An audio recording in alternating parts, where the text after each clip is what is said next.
30.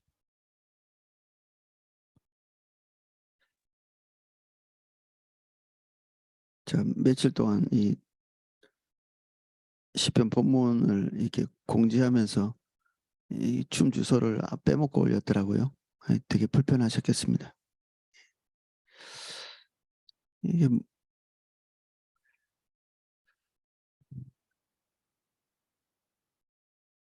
시편 30편 제가 읽어보겠습니다.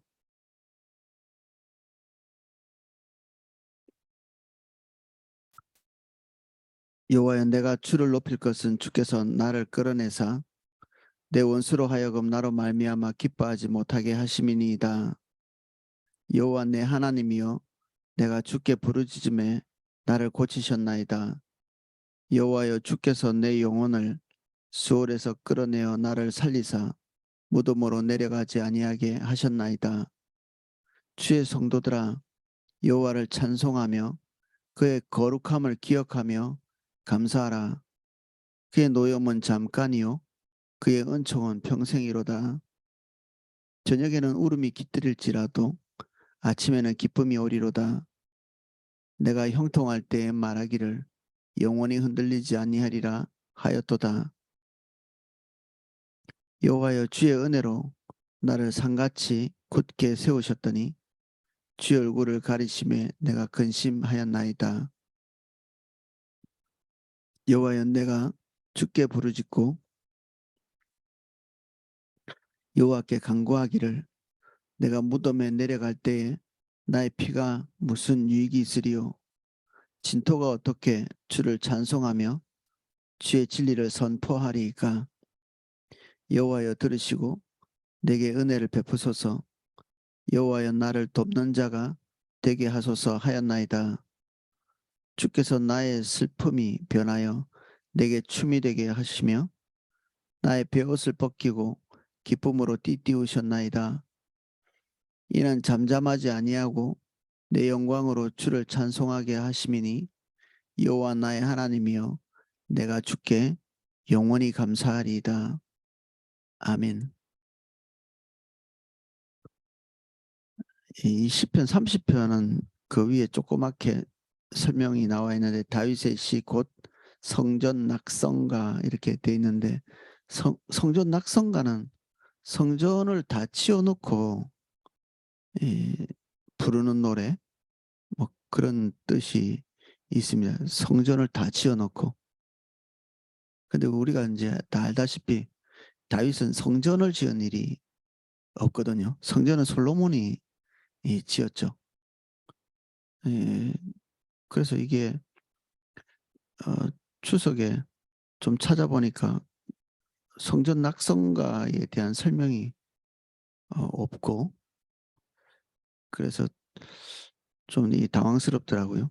그 성전 낙성가에서 부를 만한 그런 내용이 또 아니기도 하고, 둘 중에 하나가 잘못됐나? 이 설명이나 아니면 이 본문이나 서로 잘 맞지 않는 내용이죠.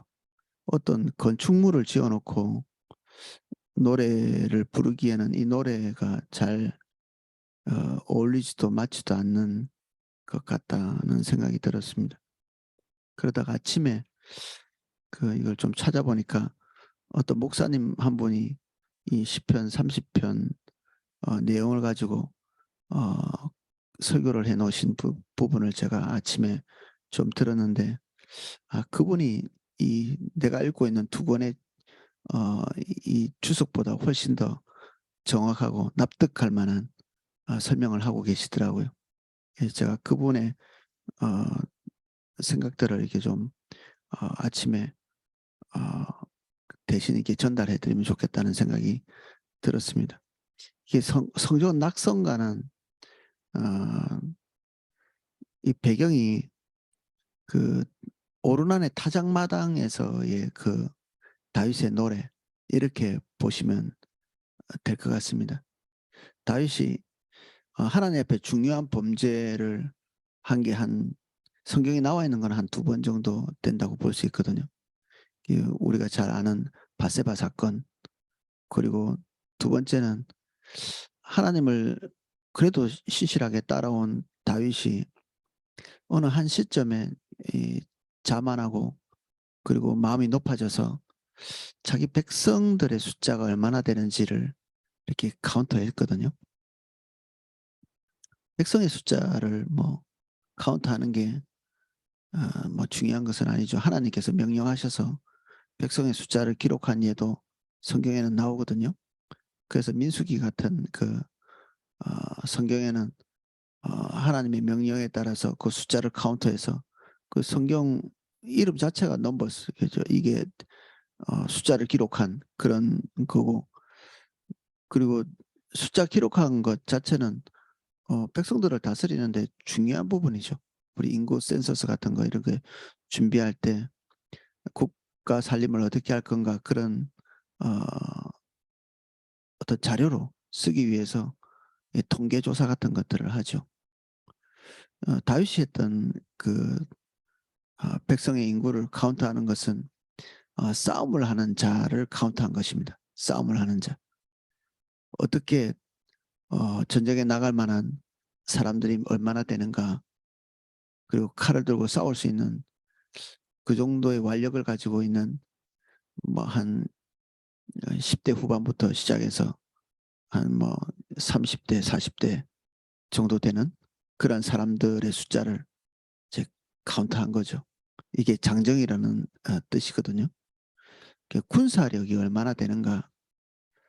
다윗이 그전에는 전쟁할 때마다 하나님을 의지하고 전쟁에 승리를 주시는 것이 하나님이신 것을 고백하기 때문에 말의 중요한 부인 심줄, 뒷다리 심줄을 이렇게 끊어버리고 말을 더 비축하지 않는 전쟁의 중요한 수단이라고 볼 수 있는 그런 것까지도 아, 그의 어떤 소유에서 제거해버리는, 그만큼 주님 의지했던 사람인데 어느 시점에 그의 삶이 평온이 찾아오고 승리가 거듭되면서 그 자신이 가지고 있는 자원이 얼마나 되는지 그런 것들을 어떤 과시하고 또 거기에 자기의 안정감을 두기 위해서 어, 이 장정의 숫자를 카운트하는, 군대의 숫자를 어, 측정해 보는,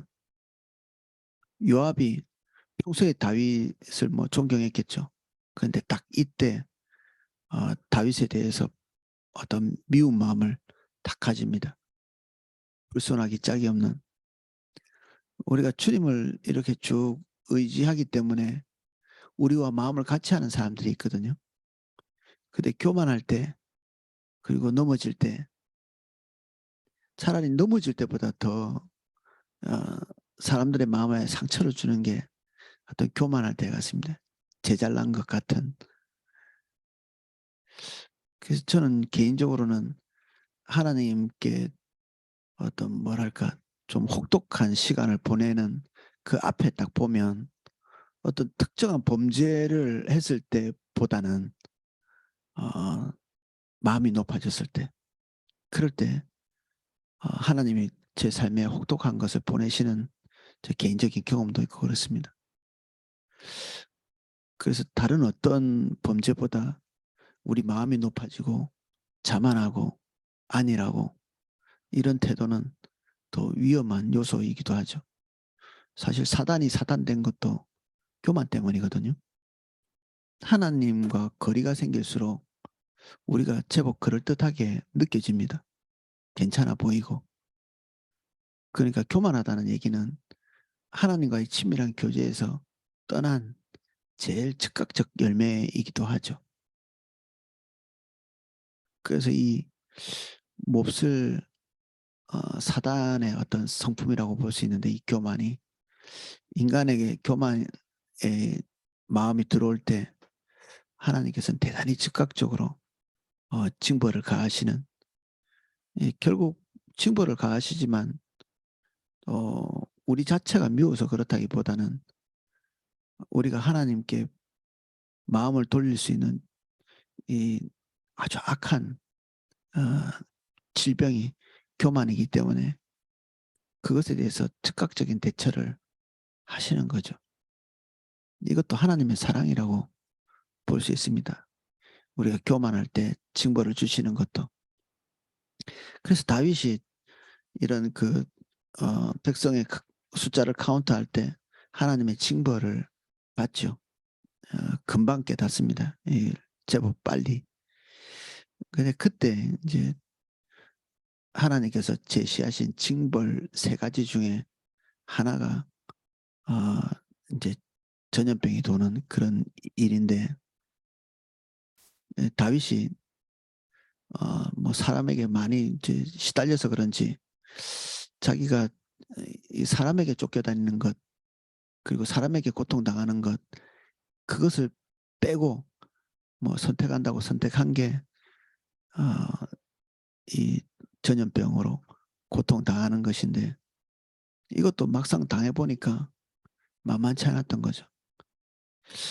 그 백성들이 이 질병에 걸려서 죽어갈 죽어갈 뿐 아니라 우리가 추측해 보건대 다윗도 이 질병에서 뭐 벗어났다 이렇게 보기 어렵지 않겠어요? 이 질병이 백성 가운데 이렇게 하나님의 징벌로서 이렇게 오는데, 정작 어떤 면에서는 제일 당사자라고 볼 수 있는 다윗이 이 질병을 회피해 나간다. 그것도 인제 좀 우리가 합리적인 추측은 아니겠죠. 백성은 백성에게도 죄가 있었겠죠. 당연히 성경에 그렇게 기록되어 있습니다. 백성이 하나님 앞에서 범죄하기 때문에 하나님께서 뭐 이 다윗을 격동하신 뭐 이런 내용도 있고, 그래서 성경은 이렇게 참 이렇게 원인을 찾는 것이 좀 신비롭기도 합니다. 이게 다윗의 잘못이냐 백성의 잘못이냐, 이 둘 다 잘못이죠. 뭐 우리가 어떤 한 지도자만 잘못할 것이다, 뭐 그렇게 추측하기보다는 그런 것이 올 때는 전체가 지금 병들어 있다. 이스라엘 전체가 지도자부터 그리고 백성까지 다 함께 병들어 있는 그 시점쯤에 하나님께서 징벌을 가하시는 거죠. 징벌. 그래서 리더의 어떤 문제가 보일 때는 우리가 '아 리더가 옆으로 가고 있구나.' 뭐 이런 것 눈에 볼 수 있겠죠 당연히. 근데 사실 그렇게 보기보다는 '지금 전체가 병들어 가고 있구나.' 이렇게 보셔서 나부터 주님 앞에서 돌이키고, 그리고 공동체를 위해서 기도하고 리더를 위해서 기도하고, 뭐 이 총체적인 어떤 회개, 돌이킴, 이게 뭐 올바른 자세겠죠. 옆으로 많이 갔는데 이 성전 낙성가는 어 그래서 그 사건 가운데서 백성들이 죽어가니까 이 다윗이 하나님 앞에 회개하고 하나님의 용서를 어 받죠. 그래서 오르난의 타작마당에 가서 이 하나님 앞에서 제사를 지냅니다. 하나님의 용서를 구하고, 그리고 돌이키는 하나님과의 관계를 회복하기 위해서 그때 당시에 뭐 빈번하게 썼던 어 성전의 장소가 있었습니다.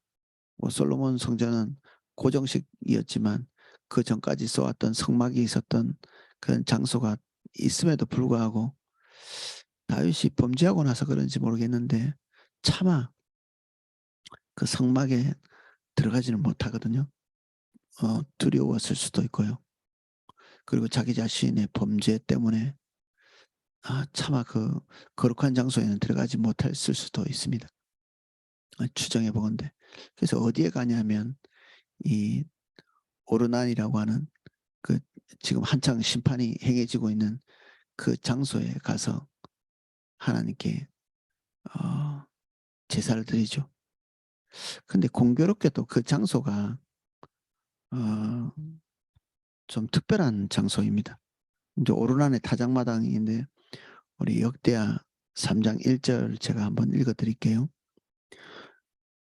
솔로몬이 예루살렘 모리아 산에 여호와의 전 건축하기를 시작하니 그곳은 전에 여호와께서 그의 아버지 다윗에게 나타난 곳이요 여부스 사람 오르난의 타작마당이 에 다윗이 정한 곳이라.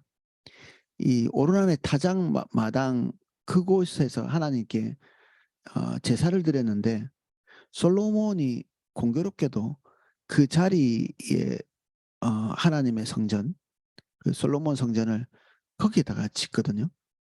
또 공교롭게도 거기가 모리아산이에요. 하나님께서 이 인류의 죄를 대속하기 위해서 어, 계획을 시작하신 게 구체적으로 시작된 게 아브라함부터거든요.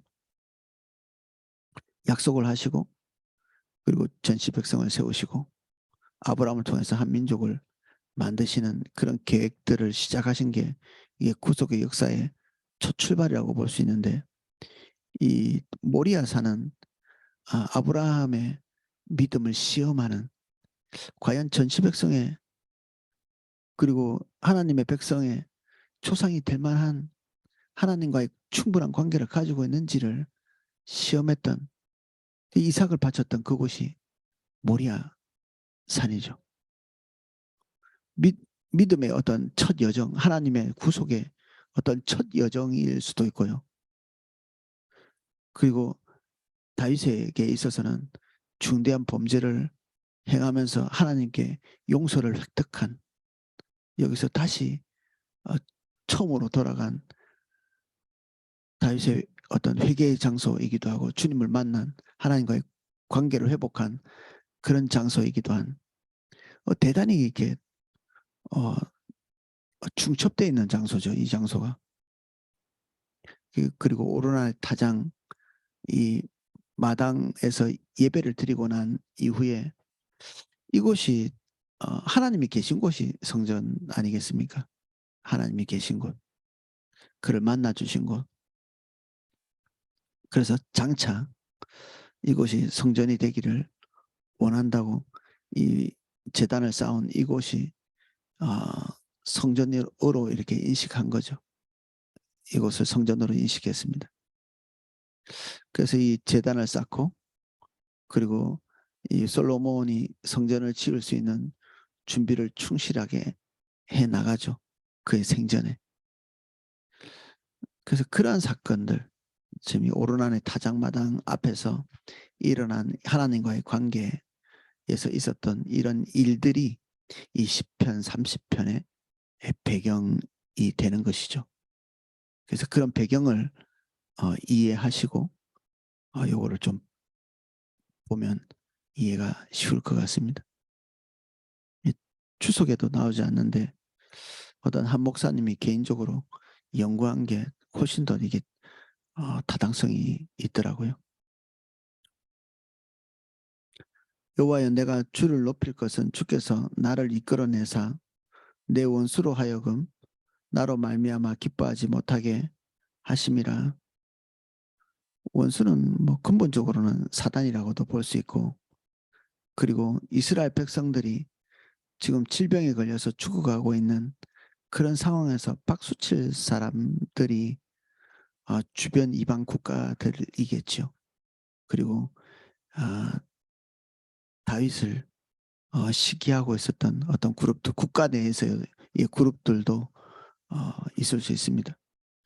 다윗에게 별로 이렇게 감정적으로 좋지 않았던 사람들도 통치 기간 내내 발견되죠. 특별히 사울의 가문에 속해 있는 그런 그룹들. 그리고 다윗을 뭐 그나마 이렇게 좋아했던 그룹도 있고요. 통치 기간 내내 어쩔 수 없이 하나님이 지지하니까 감정적으로는 동의하지 않지만 억지로 굴복하는 사람들도 있었겠죠. 그 사람들은 유다를 제외한 다른 지파들이 그랬을 수 있습니다. 유다를 제외한. 다윗은 그래도 유다 지파니까 팔이 안으로 굽잖아요. 그래서 바로 통치에 문제가 생기자마자 유다를 제외한 모든 지파들이 와서 그의 통치의 어떤 문제점을 딱 거론하거든요. 르호보암 때 그런 일이 있었죠. 그리고 자기 뜻에 맞지 않는 통치를 강행하려고 하자 어 북이스라엘이라고 하는 이 나라를 따라 세우고야 말죠. 여기 주도적인 그 지파들은, 지파라고 할 수 있는 지파가 사울이 낳던 베냐민 지파, 아니 사울이 이 그 고향이었던 그런 지파라고 볼 수 있습니다. 이스라엘에 있는 거의 대부분의 지파들이죠. 그래서 다윗이 왕이 되었어. 그 뒤에 해피엔딩으로 끝났어. 이거는 좀 우리가 너무 순진하게 보는 것이고요. 다윗은 통치 기간 내내 하나님의 지지와 뒷받침이 없었으면 국민들 자체가 아 이제 순조롭게 지지하지 못하는, 그 안에는 항상 건강한 사람도 몸속에 암세포가 있다고 하거든요. 그러니까 이 국가 안에도 항상 반란의 조짐, 다윗을 대적할 만한 그런 요소들이 항상 있는 거죠. 지금 이 시점에도. 심지어 자기 측근인 요압도 이 시점에 다윗에 대한 미움을 가지고 있었다고 볼 수 있거든요. 그래서 이 원수는 안에도 있고 밖에도 있고, 우리 공동체 안에도 있고 공동체 밖에도 있고, 방법은 그 원수를 제거하는 것보다는 우리가 주님 바라보고 사람의 평가보다는 주님 앞에서 행동하는, 네, 그런 것이죠. 나의 승리를 하나님께 간구하는 것이 아니라 하나님이 나를 불쌍히 여기셔서 그 모든 대적이 있음에도 불구하고 우리의 삶을 존속하게 하시는 주님 보는 것입니다. 영원히 튼튼한 자리를 만들기 위해서 대적을 제거하기 시작했다. 그러면 그거 자체가 옆으로 가는 것이죠. 사울이 했던 그 행동과 똑같습니다. 그의 정권을 유지하기 위해서 제사장 그룹들도 어 살육해 버리잖아요. 다윗을 쫓아다니는 이유도 그거죠. 자기의 어떤 그 자리를 어떤 위협할 수 있는 존재라고 인식하고, 그러니까 다윗이 있는 동안에는 계속해서 위협받을 것 같으니까 죽이려고 이렇게 혈안이 돼 있었던 거죠. 우리 삶의 위험 요소를 제거하는 것이, 우리 안에 문제점을 제거하는 것이, 그리고 나의 존재에 대한 위협거리를 없애는 것이 우리 인생의 목표가 되면 방향을 잘못 잡은 것입니다. 다윗은 부분적으로는 그렇게 했을지 모르겠는데 근본적으로는 주님 앞에 자기를 세우면서 그 모든 것들을 덮고 지나가는 그런 형편이었죠. 그게 재임 기간 내내 중대한 문제점이 있었음에도 불구하고 제거하지도 못합니다. 그의 대적이 뻔히 있음에도 불구하고 그냥 덮어놓고 지나가 버려요.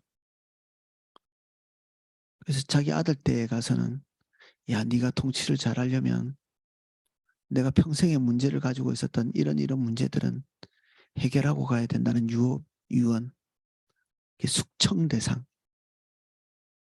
대상들을 쭉 이렇게 얘기해주고 그렇게 죽죠. 죽을 때까지도 그 암적 존재들은 그를 위협하고 있는 상황이었죠. 지금 당장 칼을 들지 않는다 할지라도 언제든지 칼을 들고 대립할 수 있는 그러한, 어떻게 보면 여기엔 원수라고 할까요? 이런 존재들은 있었습니다. 우리를 위험에 빠뜨리고 어려움에 빠뜨릴 만한 존재는 항상 우리 주변에서 번듯하게 서 있습니다. 그것이 있기 때문에 우리가 망하지도 않고요. 그것을 우리가 없앤다고 우리가 든든해지지도 않습니다. 우리의 운명은 그들에게 달려있는 것이 아니라 하나님께 달려있기 때문에 그렇습니다. 여호와 내 하나님이여, 내가 주께 부르짖음에 나를 고치셨나이다. 하나님께 범죄한 것들을 시인하고 돌이키고 이렇게 하면서 하나님의 긍휼을 다시 회복하죠. 여호와여 주께서 내 영혼을 수월에서 끌어내어 나를 살리사 무덤으로 내려가지 아니하게 하셨나이다. 그 질병에 걸려서 완전히 끝장날 수 있는 그런 전염병 같은 것들은 고대 사회에서는 뭐 이거는 뭐 속수무책이죠. 그 아무리 강한 군대도 이 전염병으로 인해서 삽시간에 그냥 전멸하는 일들이 고대 사회에서는 흔했다고 합니다. 그거에 대한 대책이 없었던 거죠. 그래서 그 우리가 잘 알고 있는 그 히스기야 시대 때 어 이 산다기의 그 군사들 하나님 앞에 구할 때 이게 완전히 삽시간에 그냥 하룻밤 만에 이렇게 죽는 그런 경우가 있었거든요. 근데 고대 사회는 이런 일이 종종 있었다고 합니다. 이게 어 로마를 침범했던 훈족 같은 경우에도 이 그렇게 뭐 강력하게 이렇게 로마를 압박해 오다가 순식간에 사라져 버리는 그런 일들이 종종 있었는데 이것이 어 전염병 때문에 그랬었습니다. 그래서 이거는 그 당시에는 사람이 어떻게 해볼 수 있는 그런 것이 아니었습니다, 사람이. 근데 오늘날의 군대는 이제 어느 정도 지식도 있고 이러니까 이 집단 생활에서 일어날 수 있는 어 질병들에 아주 이렇게 민첩하게 대처하죠. 그 미군 같은 경우에는 이 질병에 대처하기 위해서 똥을 처리하거나 그 군인들이 이렇게 만들어 놓은 배설물 처리하는 그런 회사가 따로 있다고 하거든요. 그리고 빨래를 해 주는 그런 회사가 이 전쟁터까지도 따라간다고 합니다. 이 군인들의 청결 이런 문제에 아주 이렇게 민감한 것이죠. 근데 뭐 고대 사회는 그렇지는 않으니까 항상 이 모든 것들을 하나님께 이렇게 걸어 놓고 있는 것이죠. 아 뭐 레위기 같은 걸 읽어 보면 이 군대가 주둔했을 때 어 그들에게 요구하시는 요구 중에 하나가 배설물 처리를 잘하는 것이었고 청결을 유지하는 것. 그 하나님의 말씀대로 세세하게 그 위생 규정들을 지키는 것 이것도 어 이 레위기 말씀에 포함되어 있습니다. 그래서 하나님의 계명에는 이렇게 사소한 것이 없습니다. 하나하나가 다 우리의 생명과 직결되어 있는 것이기 때문에 우리가 그것을 짓밟고 넘어서는 순간에 우리는 우리의 생명을 그냥 내동댕이 치는 거나 똑같습니다. 굉장히 위험한 곳에 우리를 집어던지는 거죠. 송해 같은 이런 범죄하는 것들 결국 그들이 행하는 게 다른 사람에게 고통을 안겨주기도 하지만 가장 우선적으로는 그런 범죄를 저지르는 본인이 가장 큰 타격을 입습니다. 본인이. 범죄하는 본인이 가장 큰 타격을 입죠. 모든 범죄가 마찬가지죠. 남에게 해를 가하는 것 같지만 실제 가장 큰 타격을 입는 것은 본인 자신입니다.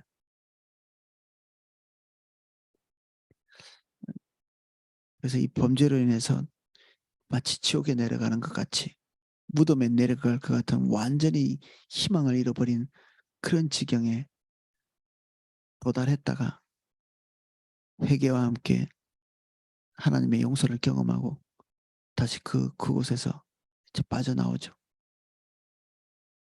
우리 인간이라는 게 얼마나 유약하고 약한 존재입니까? 주의 성도들아 여호와를 찬송하며 그의 거룩함을 기억하며 감사하라. 그의 노염은 잠깐이요 그의 은총은 평생이로다. 저녁에는 울음이 깃들일지라도 아침에는 기쁨이 오리로다.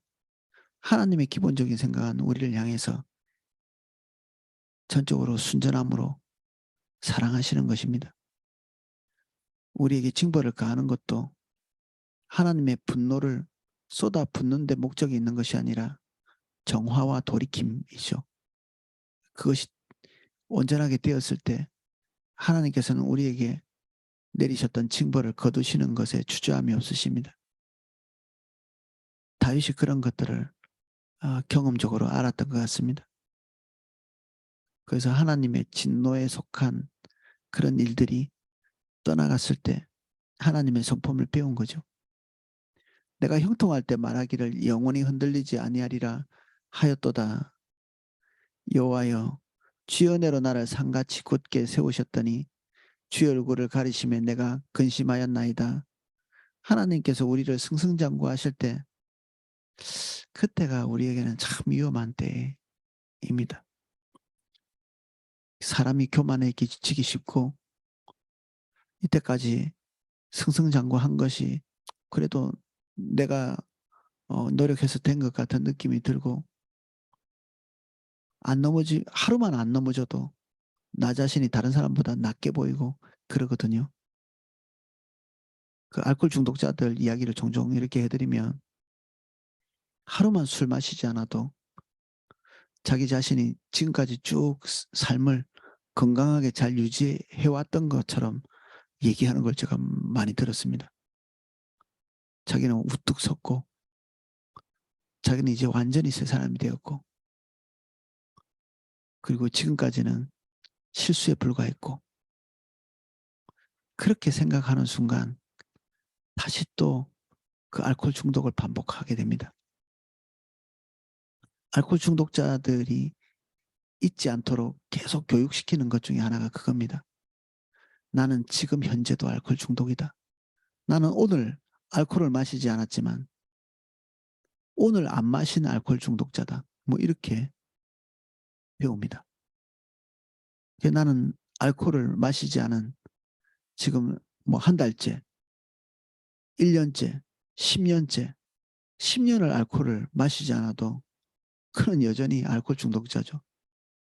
중독자는 10년을 마시지 않아도 내일 다시 알코올에 손을 댈 수 있는 여지가 있는 자죠.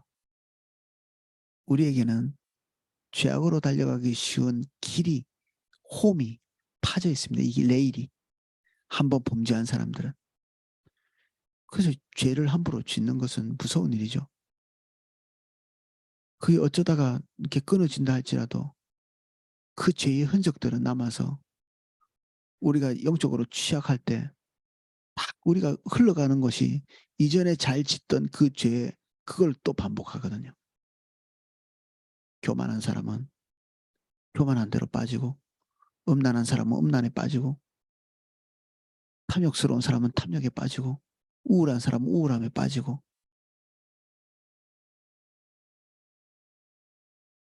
그래서 우리는 오늘 우리가 경건하게 조금 살았다. 우리가 한 달 정도 좀 경건했었어. 내 삶이 한 1-2년 정도 그럭저럭 뭐 예쁘게 살았어. 나는 그래도 한 10년, 20년 하나님 앞에서 그 큰 뭐 탈 없이 살았어. 그럴지라도 우리는 여전히 죄된 본성을 가지고 있는 존재. 그리고 하나님의 은혜 없이는 지금 이런 모습을 가지지 못했다는 것을 시인하고 인정해서 누가 우리 주변에서 우리보다 경건치 못한 삶을 산다 할지라도 우리가 그들보다 우월한 위치에 설 수 없는 그런 존재임을 인식하고 있을 때 내가 다른 사람보다 조금 낫다는 생각에서 벗어날 수가 있습니다. 나보다 남을 낮게 여기는 마음, 이 마음은 우리 영적 건강의 이 리트머스 종이라고 볼 수 있거든요. 다른 사람이 나보다 낮게 보이나? 내가 저 사람보다는 조금 나은 것 같아. 그러면 우리는 굉장히 위험합니다. 위험한 상태. 어쩌면 지금 현재 이미 넘어져 있는 상태일 수도 있습니다. 다윗의 고백처럼 든든하게 세우신 것이 하나님이신 것을 망각할 때 이런 중대 범죄에 들어가게 되죠. 사실 중대 범죄인지도 모릅니다. 사실 이 죄를 지을 때까지는. 주님 떠난 사람이 그게 심각한 거라고 생각해서 죄를 짓습니까? 별것도 아니라고 생각해서 죄를 짓지. 다윗도 인구조사할 때 뭐 이 정도는 별것도 아니지 뭐. 그 중심은 이미 주님을 떠나서 교만이 서서히 고개를 쳐들고 있는데도 그 위험성을 인지를 못하죠.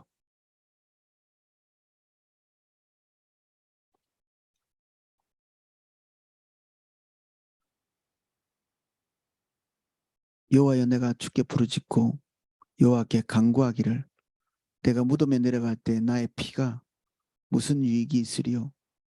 진토가 어떻게 주를 찬송하며 주의 진리를 선포하리까. 그 꼭대기에 있었던 자기 자신 한순간에 죽고 사는 이 흙보다 더 밑으로 들어갈 수 있잖아요. 인간은 죽고 나면 흙 자체가 되고 그렇게 되기 직전에 자기 모습 주변의 모든 나라보다 더 우뚝 선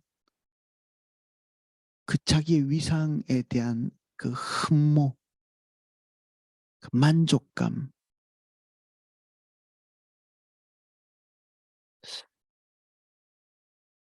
이게 사실 사단의 자리인데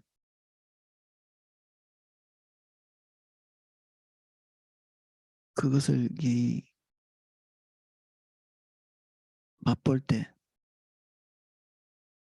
참 매력이 있는 거거든요. 그렇게 하는 매력. 곧 죽을 운명인데 그게 너무 매력이 있습니다.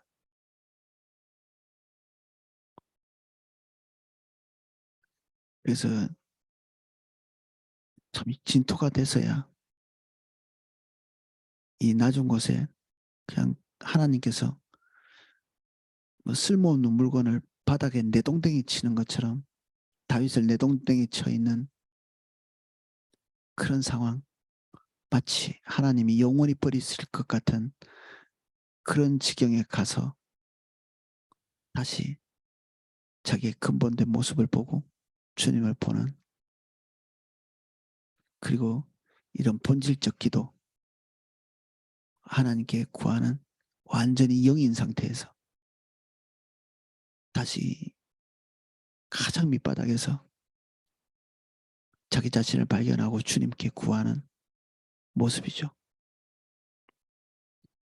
주께서 나의 슬픔이 변하여 내게 춤이 되게 하시며 나의 베옷을 벗기고 기쁨으로 띠띠우셨나이다.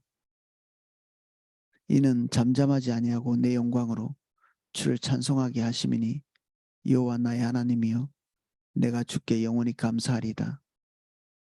이 오르난의 타작마당에서 회개하고 돌이켰을 때 하나님께서 그 재앙을 그치시고 다윗에게 지금까지 베푸셨던 은혜를 다시 회복하도록 하십니다. 슬픔이 우리에게 뭐 좋은 느낌을 주겠습니까? 그런데 그 슬픔 그리고 제 배옷 이런 것들이 우리의 영혼을 살린다고 볼 수 있습니다.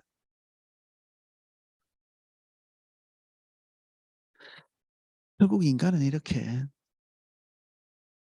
범죄와 회개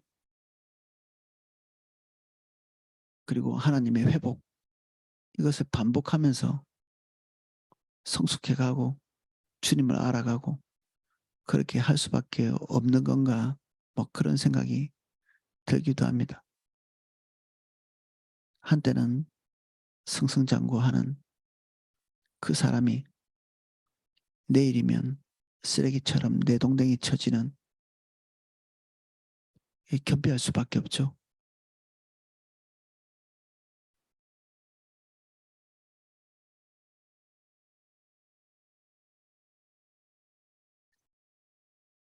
예, 성전 낙성가 내용을 함께 살펴보았습니다. 오늘 여기까지 살펴보겠습니다. 기도하겠습니다. 누가 자기 자신을 확신할 수 있겠습니까, 주님? 오늘 그럭저럭 살 수 있는 것 다 하나님의 은혜입니다. 우리 안에 나보다 남을 낮게 여기는 마음을 잃지 않도록 주님 도와주십시오. 누군가와 비교해서 내가 미세하게나마 더 낫다고 생각한다면 우리는 대단히 위험한 곳에 있습니다. 은혜 없이 우리가 이 자리에 설 수 없는데 그 은혜의 존재를 무시하는 상태에 있다면 중 우리가 빨리 깨닫고 돌이킬 수 있도록 우리가 위험한 자리에 있다는 사실을 할 수 있는 한 빨리 인지하고 그 위태로운 자리에서 내려오게 해주십시오. 나의 나된 것은 하나님의 은혜라. 우리 인생을 그럭저럭 괜찮게 살아가고 있는 이 시점에도 겸비함을 놓치지 않고 나보다 남을 낮게 여기는 마음을 놓치지 않도록 은혜 주십시오. 혹시 우리 안에 들뜨고 나 자신이 높아져 있는 부분들이 있다면 너무 오래 걸리지 않게 돌이킬 수 있도록 도와주십시오. 혹시 하나님의 징계와 징벌이 있을 때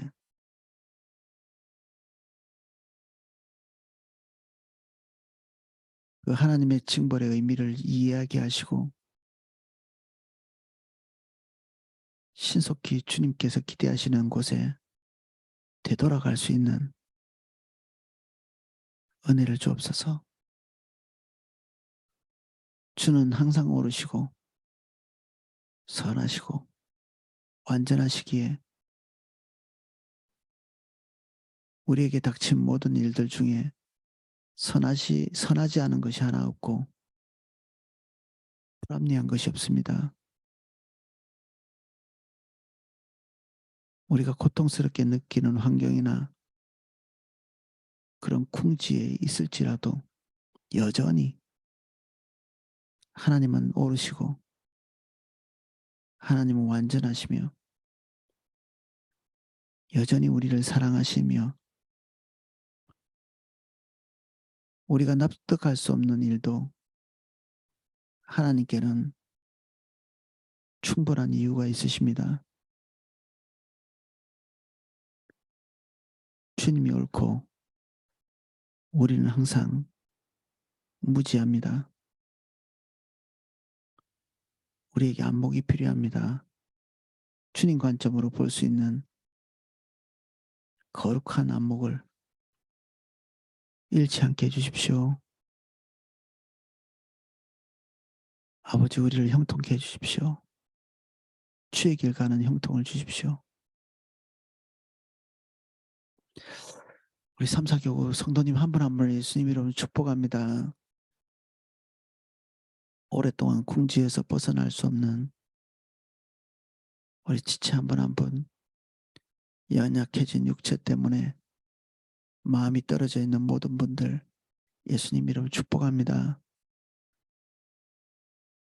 주의 은혜를 딛고 다시 일어날 수 있는 은혜를 주십시오. 주의 긍휼과 자비,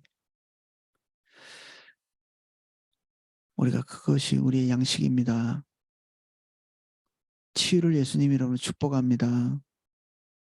모든 곤란한 궁지에서 우리를 회복시키시고